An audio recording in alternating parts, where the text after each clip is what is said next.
Gibuhi pag-usab ang espiritu sa bayanihan sa Tisa 2 Elementary School human formal nga gisugdan ng Brigada Eskwela 2026 aron ang damon ang eskwelahan sa umaabot nga pagbalik sa klase. Report niini gikan kang Alan Defensor.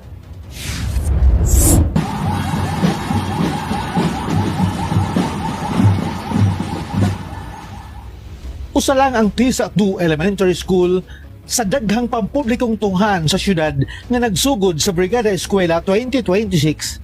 Diin, naghiusa ang mga magtutudlo, ginikanan ug mga volunteers aron ang damon ang eskwelahan alang sa umaabot nga pagbalik sa klase karong sunod semana Hunyo 8. Kabahin sa mga gihimo atol sa Brigada Eskwela kaganiha ang pagpanglimpyo sa mga classroom, pag-ayo sa pipila ka pasilidad ug uban pang kalihukan nga nagtumong sa paghimo og limpyo, luwas ug maayong palibot alang sa mga estudyante.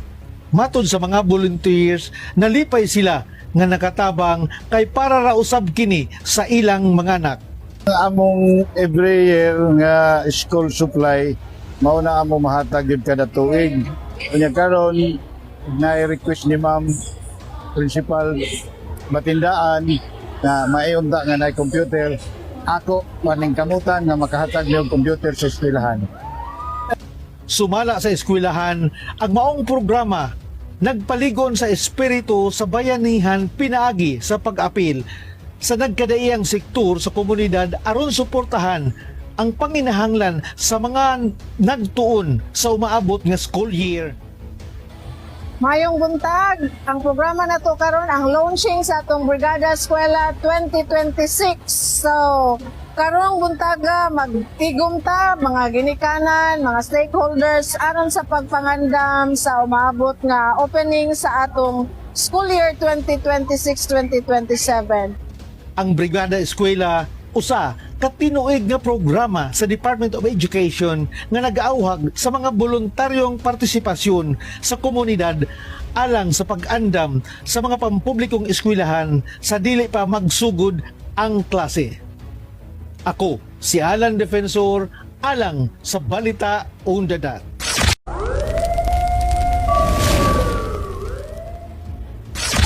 Napaig ang usa ka paralisitang babay atol sa sunog nga nahitabo sa lungsod sa Minglanilla.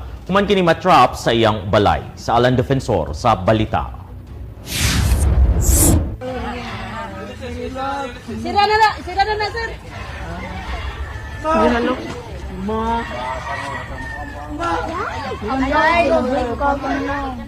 Trahedya ang nasinati sa usa ka pamilya sa Purok Abukado, Barangay Kalahuan, Minglanilla, human sa namatay sa sunog ang 83 anyos na si Lita Abella. Ang lawas doon.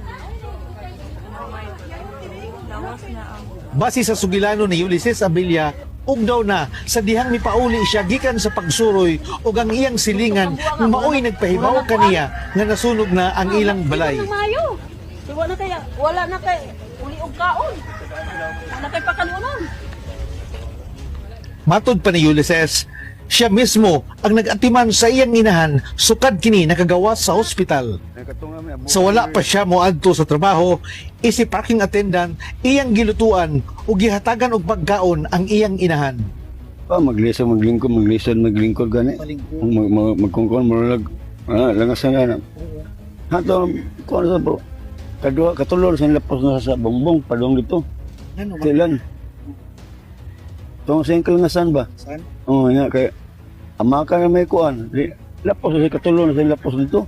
Tungod kay ginama lang sa light materials ang maong panimalay, dali kining naugdaw uban sa biktima nga wala matabangi sa paggawas. Dako karon ang kasubo ug kabalaka ni Ulysses, dili lamang sa kahimtang sa ilang balay kun dili usab sa kondisyon sa iyang inahan nga naapil sa maong trahedya.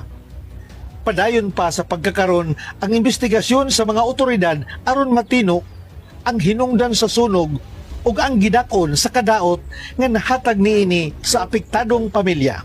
Mga pahimangno natong mga nagpuyo aning mga panimalay nga light materials nga magmainampingon ta aron malikayan ang sunog sa atong panimalay. Sama sa nahitabo aning Nanay Lita, wa mamatikdi ang katul nga ubos sa iyang higdaan mo hinungdan nga nasunog ang ilang panimalay. So pahimang no, balik ko na ko sa kanunay, magmain ang pingon ta, aron malikay ta sa sunog. Ako, si Alan Defensor, alang sa Balita on the Dot. Dugang kabalaka karon ang gibati sa mga nagpuyo sa tent city sa dakbayan sa Talisay. Human sila gipahibalo nga kinahanglan ng mupahawa sa maong lugar. Naglaom pa man unta sila nga makadawat og pinansyal nga tabang gikan sa kagamhanan aron makatukod og bag-ong puloy-anan. Panapakyas sila kagahapon. Si Alan Defensor sa report. Nasagmuyo ang mga residente nga nagpuyo sa tent city sa Barangay San Roque, Talisay City, human wala madayon ang ilang gipaabot nga financial assistance gikan sa kagamhanan kagahapon. Ilang pagtuo nga ang ilang pag-adto sa City Hall may kalabutan sa paghatag sa ayuda nga gisaad kanila aron makatukod na sa ilang pinuy-anan apan imbes nga pinansyal nga tabang palimpyuhon pa sila og napulo kadlaw aron mahatag ang ayuda sa tupad. Butang nga nakapatingala kanila. Istorya? Lahi nga istorya pagabutid to. Pero siyun sir Kandulawan, Manaol, Lagtang to dahil. Mo na pero bukid. Bukid na sir sa Manaol, bukid gyapon kay na sir. Oo. May lain ang uban pugos ang uban gyud adto ka maginilain. Sa miaging Hunyo 2, ang gitakdang petsa nga pagpahawa kanila apan daghan pa ang wala misanong tungod kay wala pay kwarta nga magamit alang sa kabalhinan. Dunay uban nga nagsugod sa pagguba sa ilang balay tungod sa paglaom nga makadawat og ayuda ang ilang magamit sa pagtukod sa bag-ong kapuy-an. Ano po sa kanang kanang bata kay nasig na ay maliuy na to nga makatabang sila na to himuan pa nila sa gamay lang yun po ang babalay. Naghangyo ang apektalong residente nga tagan sila og lugway og dili dayon papahawaon hangtod adunay klaro og angay nga relokasyon. Lagi nya kung Gahapon nanghilak lagi gahapon sir kay inyo ko sila nga kanang papahaon namin nako sa amo ni sir wala pa man in town mi kwarta ng mga balon nga ipalit na mo og mga materialis. Nagpahayag og kabalaka ang mga residente sa gitanyag nga relocation site sa Barangay Kandulawan tungod kay bukiron kini og mahimong lisod alang kanila ilabi na sa ilang adlaw-adlaw nga panginabuhi og pag-eskwela sa ilang mga anak. Dugang pa nila, duha ka residente sa Tent City ang namatay niadtong Pebrero og Mayo ning tuiga. Ako, si Alan Defensor, alang sa Balita on the Dot. Dako nga kahasol sa trapiko og peligro sa mga motorista ang nahatag sa pagkatumba sa usa ka container van nga puno sa plywood sa Cebu City kaganiha. Mubalik si Alan Defensor. Nakurot ang security guard sa usa ka bangko dihang milagubo siyang atubangan ang 40-footer container van ganihang kadlawon. ano ba gikan ni header. Ano ba ba? Oo. Ito yan kuan nagatanggal ba? Oo, nagatanggal. Buwag siya ba? Oo. Nakita gini mo ang pagka niya. Oh, kuyawan mo kay bigari ni. Bangko. Wala abi ko ni. Oo. Nasayran ng maong container van kargado og plywood apan sa pagkurbada niini tungod sa gibug-aton sa karga nalimbuad ang truck ug nahulog ang container sa dalan. Hinungdan sa paghinay sa dagan sa mga sakyanan sa maong lugar. Matod pa sa driver, pila na katuig siyang nagmaneho ug karon pa lang siya nakaagi og ingon ini.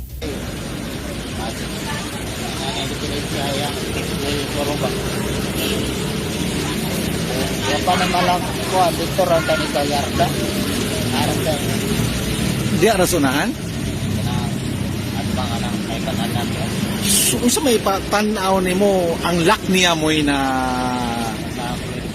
diferensya?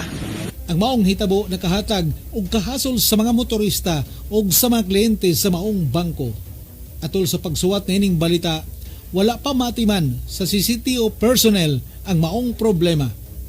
Ako, si Alan Defensor, alang sa Balita on the Dot.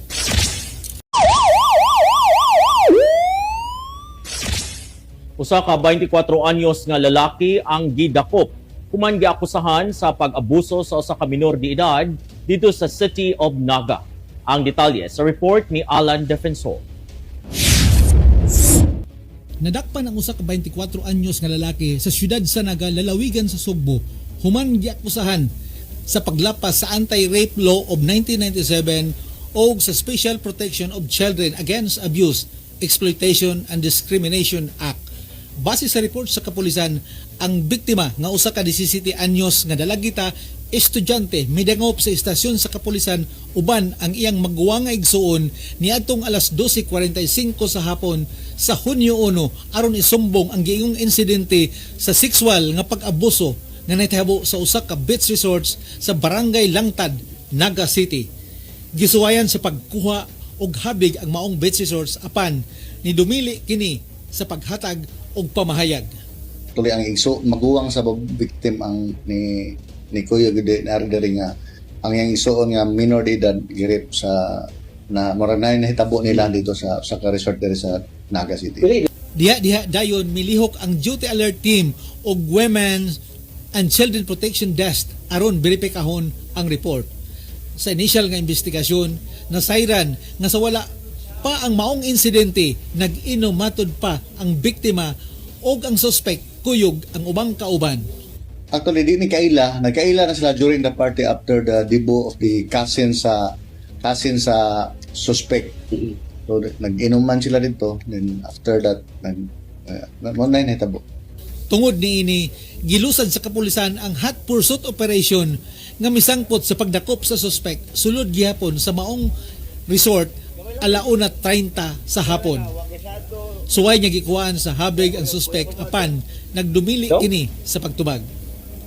Ano lang, official statement na nimo. Imo pinagagawin statement lagi sa may mong ikasulti sa pasangil. Dong. Yung lang. O siya may mong ikasulti sa pasangil ba? Tinuod ni? Ako, si Alan Defensor, alang sa Balita on the Dot. Andam na sa pagsugat sa bag-ong school year ang usa ka pampublikong eskwelahan sa Cebu City pipila ka adlaw sa wala pa ang pormal nga pagbukas sa klase karong Lunes. Ang detalye sa report ni Alan Defensor. Kaming mga maestra sa Tisa 2 Elementary School andam na para sa balik eskwela 2026! Yeah! 100% andam na ang Tisa 2 Elementary School alang sa pagbukas sa klase karong Lunes. Basis pamahayag sa mga magtutudlo nga kumpleto na ang pag-andam sa ilang mga classroom aron madawat sa mga tinunan. Aduna na sila mga materials nga gamiton pagtudlo sa mga bata. Giingon sa mga teachers, limpyo, organisado ug fully prepared na ang pasilidad sa eskwelahan isip kabahin sa ilang preparasyon sa bagong school year. Kuani siya home sa mga bata nga kanang need na mo nga tabangon sa basa. At the same time, kanang more relaxed ang teacher diri kung naa siya vacant time. So ari diri magbuhat og mga activities ang teacher para ihatag sa mga bata. Gipasigarbo usab sa eskwelahan nga ang ilang high-tech computer laboratory nga gamiton sa pagtudlo sa robotics nga tumong nga magpalambo ang digital o technical skill sa mga estudyante. Kani robotics kit, this one kani sila, so nuna ko'y scratch programming sa grade 6 and then robotics nga kan. Dako usab ang kalipay sa mga ginikanan tungod kay nagtanyag ang eskwelahan og libre nga tupi alang sa mga bata nga makatabang sa pagpakunhod sa ilang adlaw-adlaw nga gastuhan sa pag-eskwela. May na lang makalibre ton may 100 na lang topi, mahal na kaayo. Ni-appeal food ko og linya diri ha, dili kay magbrigada. Kundi naglinya ko apil aning gidaghanon sa mga bata karon kay adunay libreng tupi sa mga estudyante nga naka-enroll diri sa Tisa 2 Elementary School. So nalipay kayong mga ginikanan kay at least nakasapin-sapin gamay sa ilang panginahanglan. Ako, si Alan Defensor, alang sa Balita on the Dot.